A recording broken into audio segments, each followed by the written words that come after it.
menjaganya. Nah, seperti gunung, batu besar. Nenek moyang kita mempercayai bahwa di batu besar ataupun di gunung-gunung tertentu itu ada sesuatu kekuatan yang gaib, sehingga mereka menyembah gunung ataupun menyembah batu tersebut. Yang kedua yaitu kepercayaan dinamisme. Kepercayaan dinamisme ini yaitu kepercayaan nenek moyang kita yang percayai benda-benda mati seperti keris, apalagi pisau tertentu memiliki kekuatan yang bisa mendatangkan manfaat ataupun mara bahaya, sehingga mereka menyimpan barang tersebut ataupun menjadikan barang tersebut sebagai benda yang dijaga. Orang nenek moyang kita dulu kan ada menyimpan misalnya keris tertentu, ataupun batu-batu akik tertentu, batu giok. Ya, seperti itulah contohnya. Mereka menganggap ada keris-keris tertentu itu memiliki kekuatan yang bisa mendatangkan manfaat bagi mereka. Sudah dipahami kan bagaimana dikatakan dengan animisme dan dinamisme. Nah, sekarang kita akan melihat bagaimana Islam ini masuk ke Indonesia. Ada 3 teori bahwa Islam ini masuk ke Indonesia melalui 3 jalur. Yang pertama teori Gujarat. Teori Gujarat ini dikemukakan oleh Nokhabranyo. Beliau mengatakan bahwa Islam masuk ke Indonesia ini pada abad ke-13 berasal dari Gujarat atau India. Kenapa? Karena beliau melihat adanya bukti-bukti sejarah yang lebih mendekatkan Islam itu berasal dari Gujarat. Yang kedua, teori Mekah. Teori Mekah ini dikemukakan oleh Buya Hamka. Buya Hamka berpendapat bahwa Islam ini datang ke Indonesia dari Mekah.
Yang mana?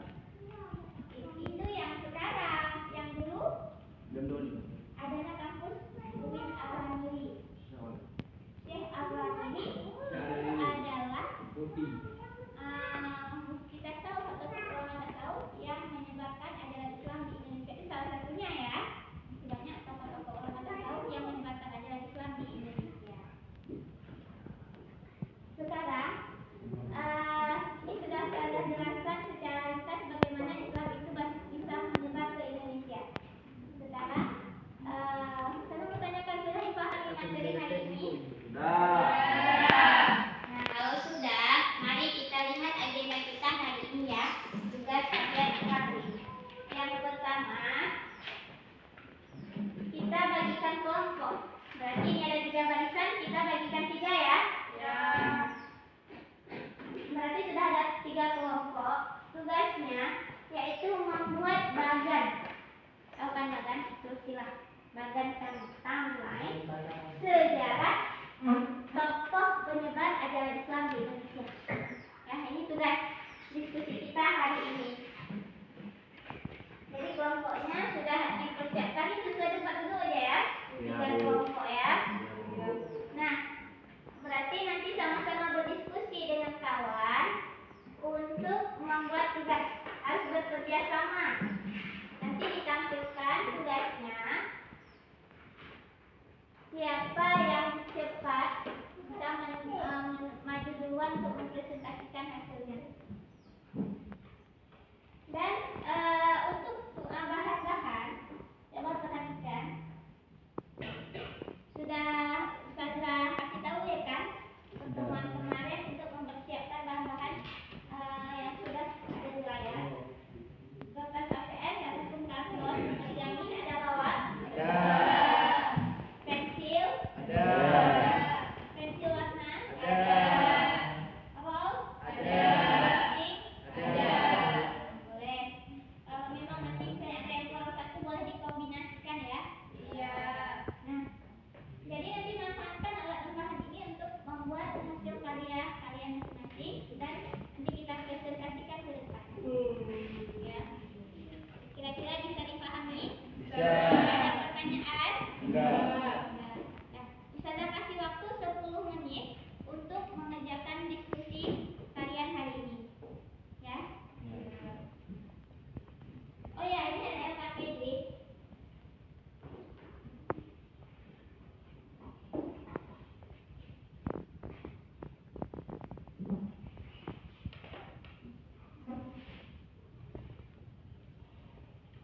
Ini LKPD yang akan saya bagikan untuk pedoman kalian dalam membuat tugas. Dan nanti diselesaikan tugas yang ada di LKPD ini ya. Nanti setelah siap dipresentasikan, ini boleh soal-soal yang ada di LKPD sebagai pekerjaan nanti di rumah untuk diselesaikan perorangan dan dikumpulkan pertemuan ke depan. Ya, oke.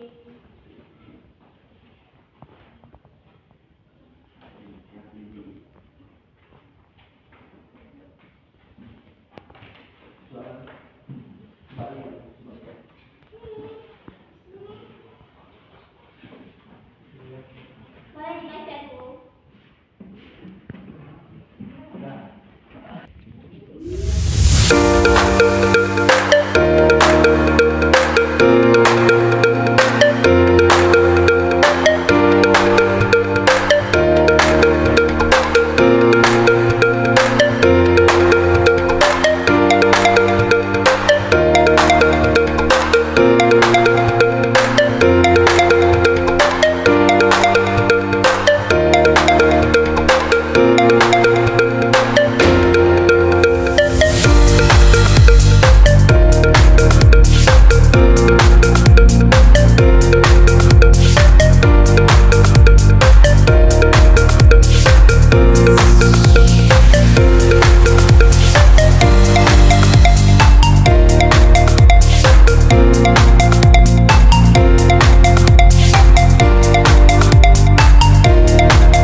Amin sudah. Ya, boleh.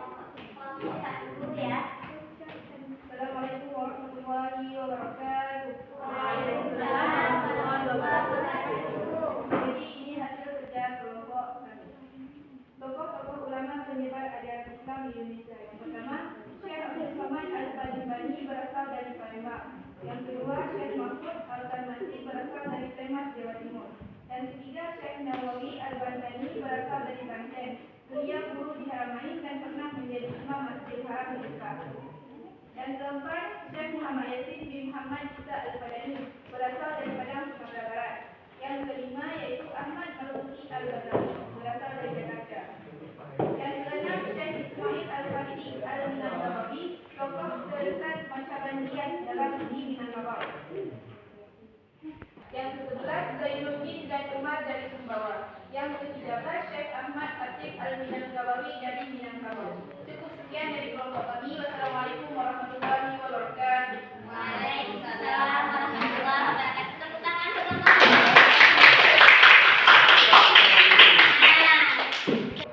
Waalaikumsalam warahmatullahi wabarakatuh. Jadi ini hasil kerja kelompok kami.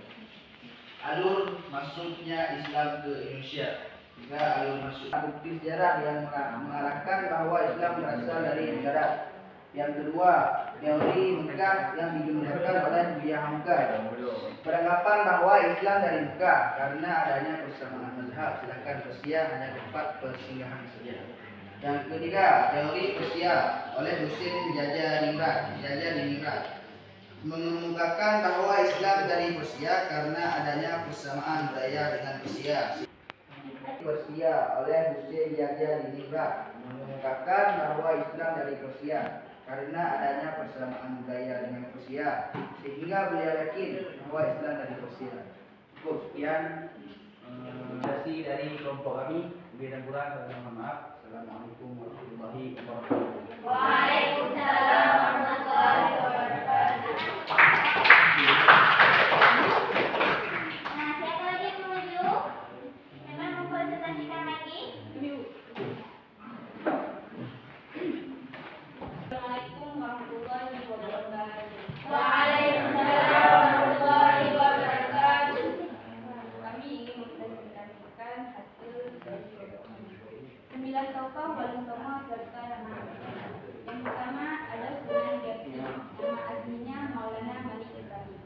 Yang kedua Sunan Ampel, nama aslinya Raden Sorman. Yang ketiga Sunan Bona, nama aslinya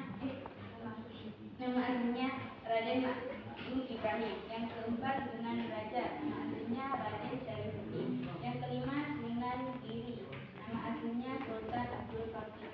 Yang keenam Sunan nama aslinya Raden Said. Yang ke-8 Sunan Mulia, nama aslinya Raden Umar Said. Yang ke-9 Sunan Gunung Jati, nama aslinya Syarif Hidayatullah.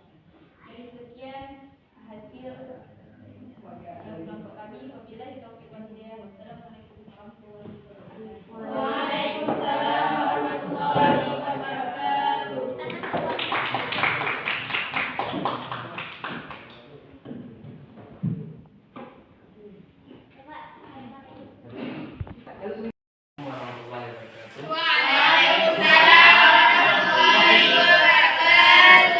Strategi penyebaran Islam di Indonesia memiliki berbagai macam penyebaran.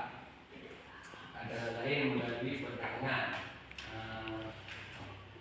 Jalur perdagangan dalam menyebarkan Islam di Indonesia dilakukan oleh orang Melayu karena tidak lama menjalin kontak dagang dengan orang Arab, apalagi setelah berdirinya kerajaan Islam seperti kerajaan Islam Malaka dan kerajaan Pasai Aceh.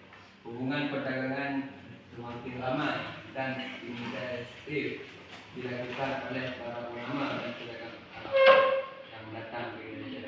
Hanya ini yang dapat kami sampaikan. Assalamualaikum warahmatullahi wabarakatuh. Tadi kalian sudah menampilkan hasil diskusi kalian dengan bagus.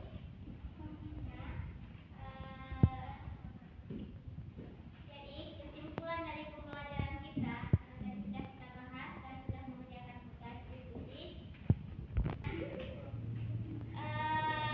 Terima kasih kalian sudah menampilkan Sudah, terima kasih kalian telah menampilkan hasil diskusi dengan sangat bagus. Ya. Jadi, Ustazah mau tanyakan bagaimana pembelajaran kita hari ini dari awal sampai diskusi sampai akhir. Ustazah mau tahu bagaimana suasana pembelajaran kalian hari ini. Ini ada 3 emoji ya. Coba kalian satu-satu tunjukin. Kelompok ini. Coba tunjukin. Love you. Kelompok ini mengatakan love you. Berarti menyukai pembelajaran kita hari ini ya. Kelompok ini, ayo. Love juga. Berarti menyukai ya pembelajaran hari ini. Kelompok 7. Love juga. Love juga. Menyenangkan pembelajaran hari ini ya. Nah, kelompok sebelah sini. Apa emosinya mana dipilih? Love, ya ada mata-mata love-nya ya. Berarti pembelajaran kita menyenangkan. Ya. Nah, untuk kesimpulan. Nah, karena pembelajaran kita hari ini menyenangkan, Ustazah mau menyampaikan sedikit kesimpulan dari pembelajaran kita hari ini. Nah, untuk kesimpulan, coba perhatikan. Ya. Kira-kira kesimpulan kita apa? Apakah sama?